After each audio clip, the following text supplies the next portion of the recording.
ઓમ નમો નારાયણ. જય શ્રી કૃષ્ણ મિત્રો. ભક્તિમાર્ગ ચેનલમાં ફરી એકવાર તમારું હાર્દિક સ્વાગત કરું છું. મિત્રો, નારાયણ કવચ અત્યંત પાવન અને શક્તિશાળી સ્ત્રોત છે, જે શ્રીમદ ભાગવત મહાપુરાણમાં છઠ્ઠા સ્કંદના 8મા અધ્યાયમાં આવેલું છે. આ કવચનું પઠન આપણી અંદર દૈવી શક્તિઓને જગાડે છે અને બધી બાજુઓથી આપણું હર હંમેશ રક્ષણ આપે છે. કવચ પાઠ કરતાં પહેલાં ભગવાન વિષ્ણુ, નારાયણ, શ્રીહરિ તેમજ સર્વદેવોને વિશ્વ શાંતિ અને આત્મશુદ્ધિ માટે પ્રાર્થના કરવી એ શ્રેષ્ઠકર ગણાય છે. તો આપણે આપણા પરિવાર તેમજ વિશ્વના કલ્યાણ માટે શ્રીહરિને સૌપ્રથમ પ્રાર્થના કરીશું. પછી આપણે સંપૂર્ણ નારાયણ કવચનો પાઠ કરીશું. પ્રાર્થના. હે પરમ નારાયણ, અનંત આદિ વાસુદેવ, હે જગતના દ્રાતા, ધર્મના રક્ષક, આજે હું આપની શરણ આવી ભય મુક્તિ, શાંતિ અને શુદ્ધિ માટે હું મારા મન, વાણી અને કર્મથી આપની આરાધના કરું છું. હે દયાના સાગર, અમારી ભૂલ ચૂકને માફ કરી અમારું રક્ષણ કરો. આજનો આ નારાયણ કવચનો પાઠ કેવળ મારા માટે નહીં, પણ સંસારના સર્વ જીવોના કલ્યાણ, શાંતિ અને પરમ શ્રેય માટે હું કરું છું. હે હરિ, મારી આંતરિક અને બાહ્ય દુઃખોને નાશ કરો, મને સત્પથ પર ચલાવો અને મારું મન હંમેશા આપના ચરણોમાં અડગ રહે એવી કૃપા કરો. ઓમ નમો નારાયણ. ઓમ વિશ્વ શાંતિ. તો મિત્રો, આપણે નારાયણ કવચનો આ પાઠ સંપૂર્ણ સાંભળીશું, તો જ એમાં કહેવામાં આવેલું ફળકથન આપને પ્રાપ્ત કરી શકીશું. તો મિત્રો, હવે આપણે નારાયણ કવચ સાંભળતા પહેલાં કોમેન્ટની અંદર ભગવાનને યાદ કરી જય શ્રી કૃષ્ણ લખીશું અને ત્યાર પછી આપણે સંપૂર્ણ નારાયણ કવચ સાંભળીશું. અને સાંભળ્યા પછી પણ આપણા જે પણ મિત્રો હોય એમને પણ જરૂરથી શેર કરીશું. તો ચાલો મિત્રો, શરૂ કરીએ છીએ નારાયણ કવચનો પાઠ. શ્રીમદ ભાગવતના છઠ્ઠા સ્કંદના 8મા અધ્યાયમાંથી શ્રી નારાયણ કવચ ત્વષ્ટા ઋષિના પુત્ર વિશ્વરૂપ ઇન્દ્રને કહે છે. વિશ્વરૂપ કહે છે કે જ્યારે ભયનો સમય પાસે આવ્યો હોય ત્યારે મનુષ્ય હાથ પગ ધોઈ આચમન કરી ઉત્તર દિશા તરફ મુખ રાખી નારાયણ કવચનો પાઠ કરવો જોઈએ. જ્યારે ભય આવે ત્યારે શ્રી નારાયણ રૂપ નામનું બખ્તર ધારણ કરવું જોઈએ. તો આ પ્રમાણે છે નારાયણ કવચનો પાઠ, જે આપણે સંપૂર્ણ સાંભળીશું. હે ગરુડની પીઠ ઉપર ચરણ કમર ધારણ કરનારા, 8 સિદ્ધિઓવાળા, 8 બાહુઓવાળા અને તે 8 બાહુઓ વિશે શંખ, ચક્ર, ઢાલ, ગદા, બાણ, ધનુષ્ય તથા પાસને ધારણ કરનારા શ્રીહરિ, મારી સર્વ પ્રકારે રક્ષા કરો. જળમાં મત્સ્ય અવતારધારી ભગવાન જલતંતુઓથી તથા વરુણા પાસથી મારી રક્ષા કરો. માયાથી બટુક બનેલા વામનજી સ્થળમાં મારી રક્ષા કરો. શ્રી વિશ્વરૂપ ત્રિવિક્રમ ભગવાન આકાશમાં મારી રક્ષા કરો. જેના અટ્ટહાસ્યથી દિશાઓ ગાજી ઉઠી હતી અને ગર્ભિણીઓના ગર્ભ પડી ગયા હતા, તેવા નૃસિંહ ભગવાન દુર્ગ, વન અને યુદ્ધ ભૂમિમાં મારી રક્ષા કરો. પોતાની દાઢથી પાતાળમાંથી પૃથ્વીનો ઉદ્ધાર કરનારા ભગવાન યજ્ઞમૂર્તિ વારાહ, માર્ગમાં મારી રક્ષા કરો. પરશુરામ ભગવાન પર્વતોના શિખરોમાં મારી રક્ષા કરો અને ભરતના મોટા ભાઈ રામ ભગવાન તથા લક્ષ્મણ પ્રવાસમાં અમારી રક્ષા કરો. ઉગ્ર ધર્મ અને પ્રમાદથી નારાયણ ભગવાન મારી રક્ષા કરો. નિંદાથી નર ભગવાન ને યોગ ભ્રષ્ટ થતા યોગેશ્વર દત્તાત્રેય ભગવાન મારી રક્ષા કરો. ત્રણેય ગુણોના સ્વામી ભગવાન કપિલ કર્મબંધનથી મારી રક્ષા કરો.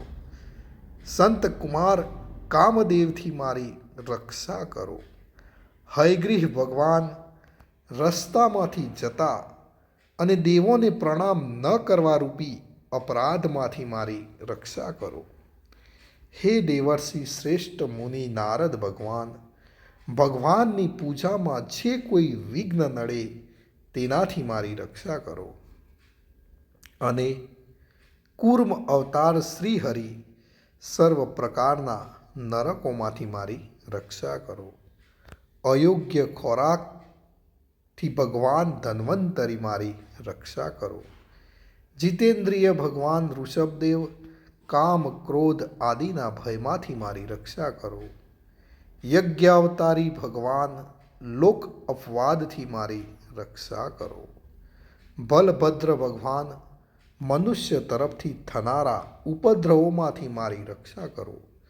અને ક્રોધોવેશ સર્પગણો ભગવાનથી શેષ ભગવાન મારી રક્ષા કરો. ભગવાન વેદવ્યાસ અજ્ઞાનથી મારી રક્ષા કરો. પાખંડીઓના ટોળામાંથી ભગવાન બુદ્ધ મારી રક્ષા કરો.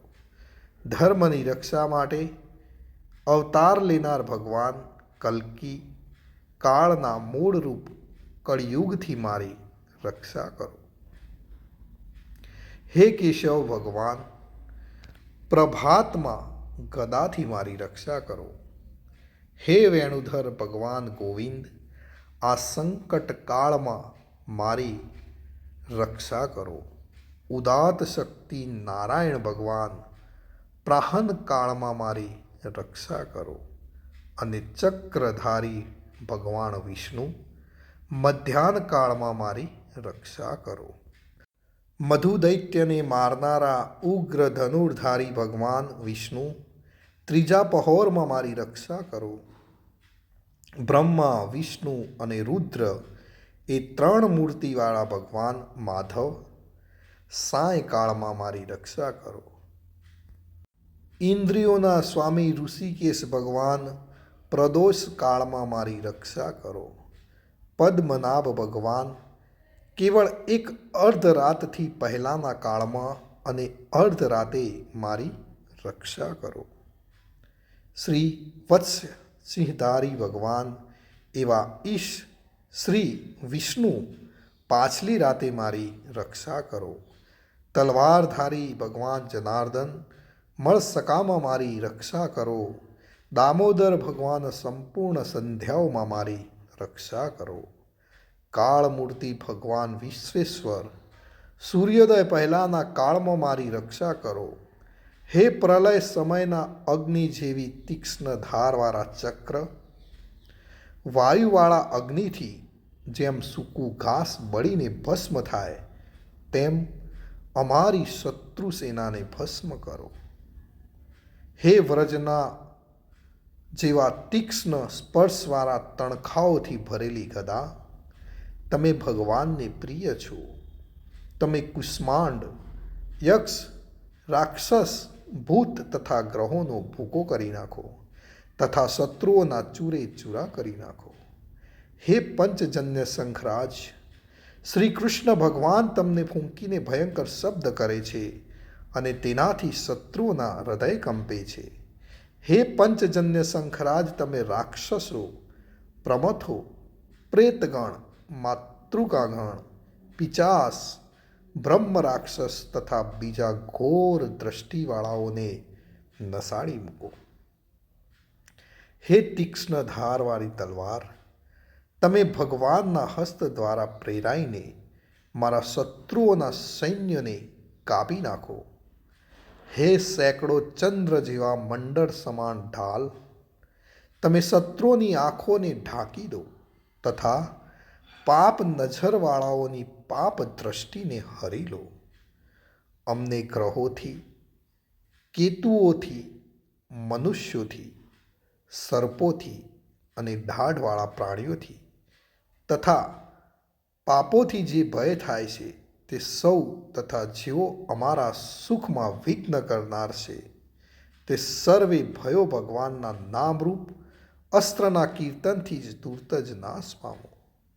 વૈદિક સ્ત્રોતોથી સ્તુતિ કરાયેલા વેદમય તથા સમર્થ ગરુડ ભગવાન સર્વ સંકટોમાં મારી રક્ષા કરો તથા વિશ્વસેન ભગવાન પણ પોતાના નામો લેવા વડે સર્વ સંકટોમાંથી મારી રક્ષા કરો.